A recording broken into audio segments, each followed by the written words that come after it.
fear. Fear is a very harmful, destructive emotion.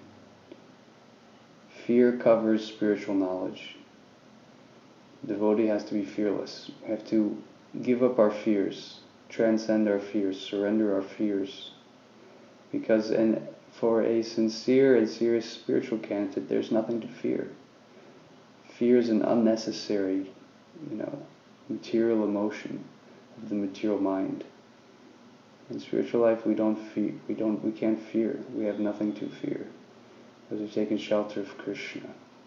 We've taken shelter of God. So we can leave fear behind. No longer. Nothing to fear, even death. Even death, we're not afraid to die. Because there is no death. There's simply a transferal of the body, a new body, the soul moving on. It's bound to happen. So we have to give up any kinds of fears. Surrender the fear. Otherwise, that fear, again, it blocks the freedom of purity of the soul. Of anger. Anger covers us like a curtain, and we can't see reality.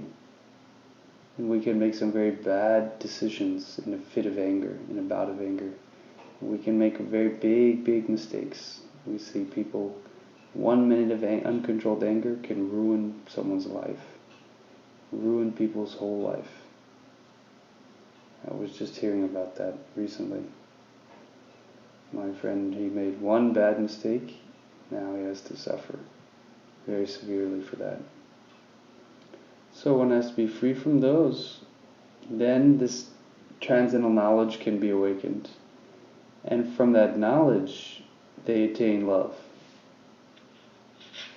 So without the implication is without knowledge, the love won't come. Without understanding who Krishna is, then we can't develop love. So we have to study, read Bhagavad Gita carefully every day. As much as we can. Understand Krishna's position, then naturally the love will grow. Purport: as described above, it is very difficult for a person who is too materially affected to understand the personal nature of the Supreme Absolute Truth. Generally, people who are attached to the bodily conception of life are so absorbed in materialism that it is almost impossible for them to understand how the Supreme can be a person. Such materialists cannot even imagine that there is a transcendental body which is imperishable, full of knowledge, and eternally blissful. In the materialistic concept, the body is perishable, full of ignorance, and completely miserable. Therefore, people in general keep this same bodily idea in mind when they are informed of the personal form of the Lord. For such materialistic men, the form of the gigantic material manifestation is supreme. Consequently, they consider the Supreme to be impersonal. Because they are too materially absorbed, the conception of retaining the personality after liberation from matter frightens them. When they are informed that spiritual life is also individual and personal, they become afraid of becoming persons again, and so they naturally prefer a kind of merging into the impersonal void. Generally, they compare the living entities to the bubbles of the ocean, which merge into the ocean. That is the highest perfection of spiritual existence attainable without individual personality.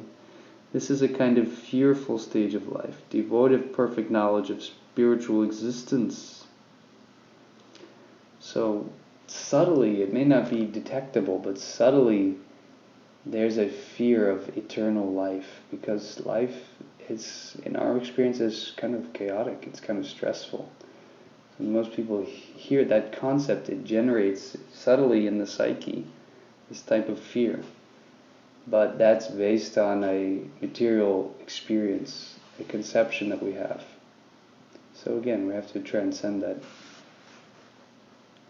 Prabhupada continues. Being embarrassed. Okay. Furthermore, there are many persons who cannot understand spiritual existence at all.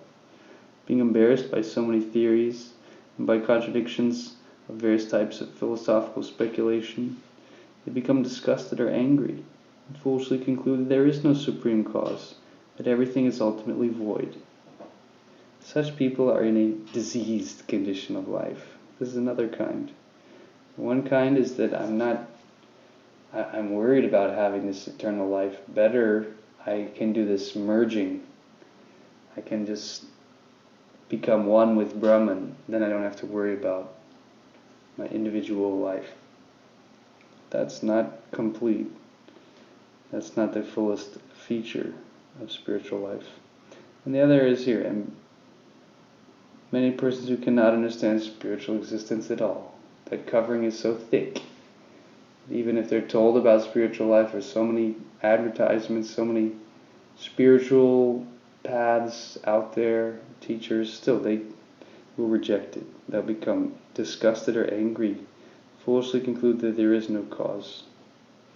Prabhupada says that this is the diseased condition. It's called tamagun, the mode of ignorance, where the light, that spiritual light, is so much covered that it can't even be perceived. Like if you have a nice light, but it's behind a big wall, you're not going to get any of it. So the consciousness has to be receptive to the light.